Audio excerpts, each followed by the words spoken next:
Good morning or good afternoon. Welcome back, everyone. Did you guys miss me? Because I miss talking to you. So, today, let's jump into the topic. Today, we're going to discuss fawning. Now, fawning is continuously abandoning your own needs to please others in order to avoid any conflict. Fawning usually stems from a dysfunctional bond between a parent and a child, or it can stem from PTSD, and this is just your mind's way of responding to that trauma. So, some examples of fawning are taking a job only to please your parents, not speaking up for yourself if someone gets something wrong, complimenting your abuser to put them at ease.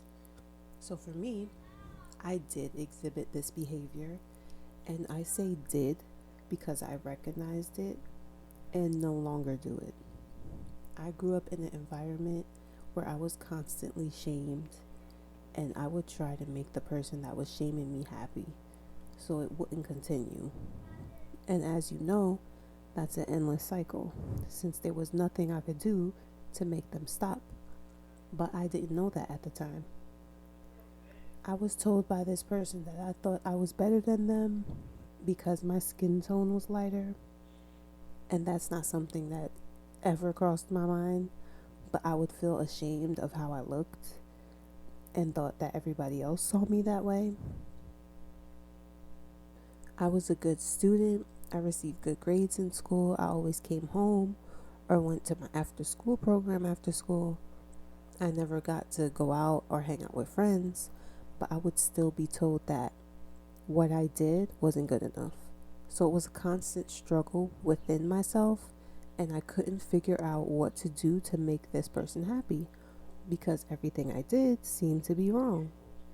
And it wasn't until recently that I learned it's not my fault, and there's literally nothing I can do but to cut that person off.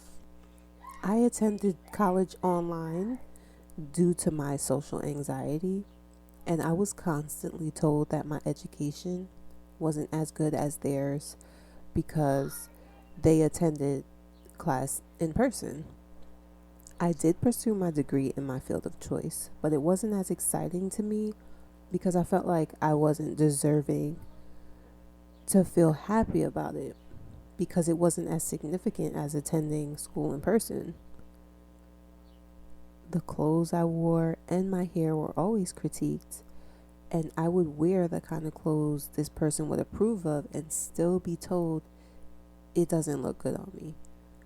I like to wear my hair natural. I have my three go to hairstyles.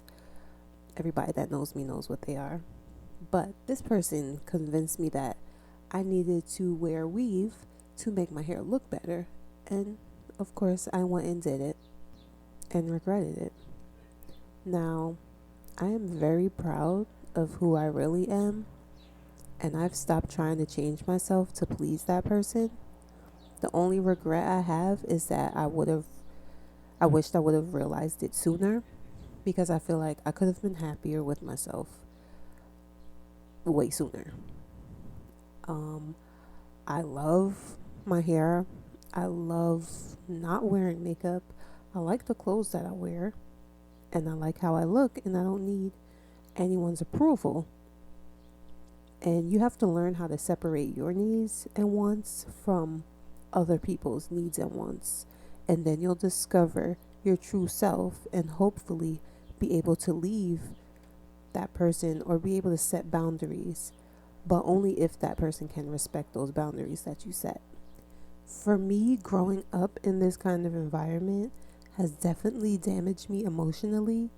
I didn't receive affection growing up, and as an adult now, it still feels uncomfortable when someone other than my husband and my kids show me affection. I do pride myself on showing my kids affection because I don't want them growing up like I did and feeling like I don't care about them or that I don't love them. I always want them to be familiar with affection so they can recognize when affection is real or fake. I've been told by so called friends that I'm too plain and I'm not fun, well, then that means I'm not the friend for you. I don't need to force myself to do things that I don't enjoy just to please you. I can find people that enjoy the same things as me. I forced myself to go to a club a few years ago because people told me it was crazy that I've never been to a club in my life. So I told myself, I'm supposed to go because that's what's normal. I wanted to leave within like 2 hours of being there. But of course, no one else wanted to leave, and we all came together. So we ended up staying until 3 in the morning. And I really wish I would have just said no and stayed home. I don't like big roller coasters at theme parks, but I do still go because I enjoy the smaller rides, in the kids section. And it's more fun with my kids because otherwise I'd be riding them alone. So I went to a theme park with a few friends a few years ago for my birthday. And I wanted to go on, no, it was a friend that wanted to go on a big ride. And the rest of us did not want to go. And this was my birthday celebration. And the one person that wanted to go was upset that nobody else wanted to get on. And she took it out on me. And she told me to stop being a little bitch and just get on the ride. And she was just yelling and just going on and on. Now, everybody else, pulled me away from her, trying to get her and I separate. And she ended up just going on the ride by herself. Now, this was the point where I realized this person was not my friend. And she didn't speak to us for the rest of the day. And it was so awkward because we all drove there together in one car. And she just sat there, not saying anything, looking out the window for the whole car ride. It was like an hour car ride. And, it was just so awkward. But I was glad that I didn't force myself to do something I didn't want to do to diffuse the situation. And I'm glad it happened because it really showed that person's true colors to me. And it's sad, but it's usually at your lowest points when you realize who's there for you and who's not. Or at least for me, that's how it happened. It was kind of intimidating thinking of trying to make friends again at 32. But I have two good friends, and there's no pressure to have a bunch of friends because sometimes too many people in your life is not a good thing. So for now, I'm happy with the friends I have, and I'm happy with myself.